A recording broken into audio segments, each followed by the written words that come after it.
Washington university نے روزے کے اوپر ایک تحقیق شائع کی۔ تحقیق کرنے والوں کا کہنا ہے کہ روزہ رکھنے سے عمر لمبی ہوتی ہے اور بڑھاپا دیر سے آتی ہے، اور اسی طرح دل کی بیماری، شوگر اور کینسر کا رسک بہت ہی گھٹ جاتا ہے۔ یعنی روزے رکھنے والے کو دل کی بیماری نہیں ہوتی، اس پر شوگر کا خطرہ نہیں ہوتا، اور کینسر کا رسک بہت ہی کم ہو جاتا ہے۔ السلام علیکم ورحمۃ اللہ وبرکاتہ۔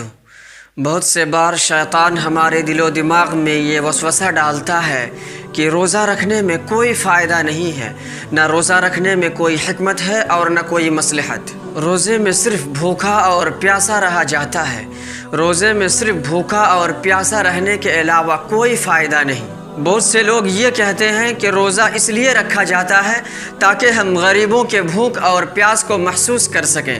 چنانچہ اگر ہم بغیر روزہ رکھے ہی غریبوں کے بھوک اور پیاس کو محسوس کر لیں تو پھر روزہ رکھنے کا کوئی فائدہ اور مقصد نہیں۔ بہت سے لوگ تو یہاں تک بھی کہہ دیتے ہیں کہ روزہ تو وہ لوگ رکھتے ہیں جن کے گھر کھانے کو کوئی چیز نہ ہو۔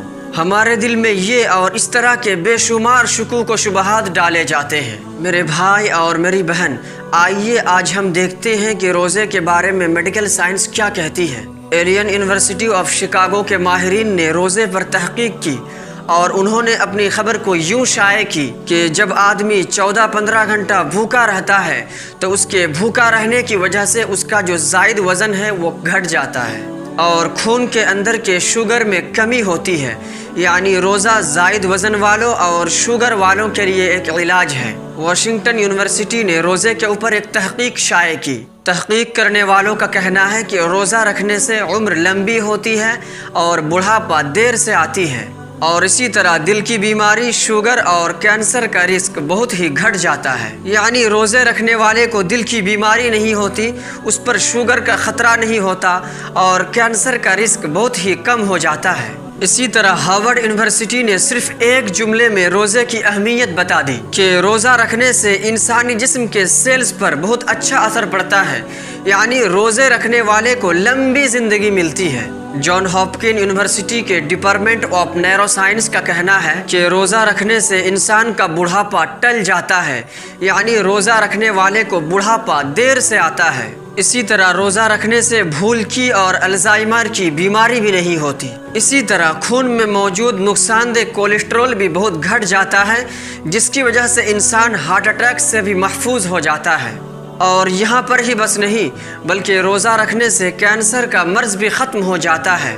جب کینسر کا مریض روزہ رکھتا ہے تو اس کے اچھے سیلز کو کینسر نہیں پکڑتا اور اس کے کینسر والے سیلز کو روزہ آگے بڑھنے نہیں دیتا۔ اسی طرح آج کی آلودگی کے دور میں سائنسدانوں کا کہنا ہے کہ انسان کا جسم طرح طرح کے آلودگی سے بھرا پڑا ہے اور اس کو جسم کے ہر سیلز سے باہر نکالنا کسی بھی طرح سے ممکن نہیں۔ اگر اس کو باہر نکالنا ہے تو اس کی ایک ہی شکل ہے اور وہ ہے روزہ۔ میرے بھائی اور میری بہن، یہ دنیا کے چند بڑے بڑے یونیورسٹیوں کے روزے کے بارے میں تحقیقات تھی جس کو میں نے آپ کے سامنے پیش کی، ورنہ روزے کے تو بے شمار فوائد ہیں۔ ہم روزہ اس لیے نہیں رکھتے کیونکہ ہمیں میڈیکل سائنس نے بہت سارے فوائد بتائے ہیں، بلکہ ہم روزہ اس لیے رکھتے ہیں کیونکہ ہمیں اور آپ کو روزہ رکھنے کا حکم اللہ رب العزت نے دیا ہے۔ اور جہاں تک روزے کے فائدے اور اس کی حکمتوں کی بات ہے تو ہم روزے کے فائدے اور حکمتوں کو گن نہیں سکتے، اور اللہ رب العزت نے روزے کے سارے فوائد اور روزے کے ساری مصلحتوں کو صرف ایک جملے میں بیان کر دیا، وَأَن تَصُومُوا خَيْرٌ لَكُمْ إِن كُنتُمْ تَعْلَمُونَ، کہ اگر تم روزہ رکھو تو یہ تمہارے لیے بہتر ہے اگر تم جان لو۔ یعنی روزہ رکھنا تمہارے جسم کے لیے، تمہارے صحت کے لیے، تمہارے دل کے لیے، تمہارے دین کے لیے، تمہاری دنیا کے لیے، تمہارے آخرت کے لیے، ہر چیز کے لیے بہتر ہے۔ روزے میں تمہارے جسم کے لیے بھی بھلائی ہے اور تمہارے دل کے لیے بھی بھلائی ہے، تمہاری دنیا کے لیے بھی بھلائی ہے اور تمہارے آخرت کے لیے بھی بھلائی ہے اگر تم اسے جان لو۔ اے میرے بھائی اور اے میری بہن، روزہ صرف بھوکا اور پیاسا رہنے کا نام نہیں ہے، بلکہ روزے کے اندر اللہ رب العزت نے بے شمار فوائد اور بے شمار حکمتیں رکھے ہیں جسے اگرچہ ہم نہیں سمجھ رہے ہیں لیکن وہ تو سمجھ رہا ہے جو ہمارا خالق و مالک ہے، اور وہ کبھی بھی اپنے بندے کا برا نہیں چاہتا۔ اللہ تعالیٰ ہمیں بغیر فائدے اور بغیر حکمت کے بھوکے اور پیاسے نہیں رکھ سکتا۔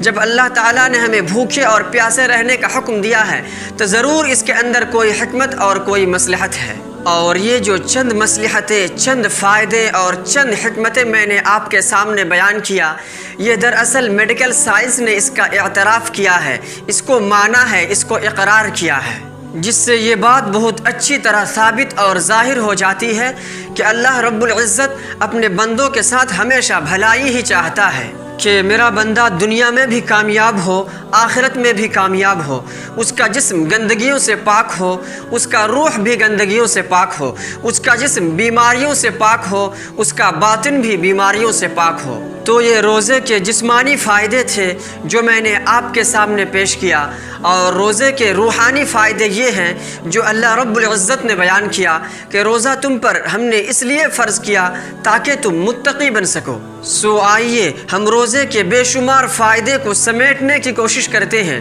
اور اس کے لیے سب سے پہلا کام یہ کرتے ہیں کہ ہم گناہوں سے پاک ہو جاتے ہیں، تبھی ہی ہم متقی بن سکتے ہیں اور روزے کے حقیقی فوائد کو سمیٹ سکتے ہیں۔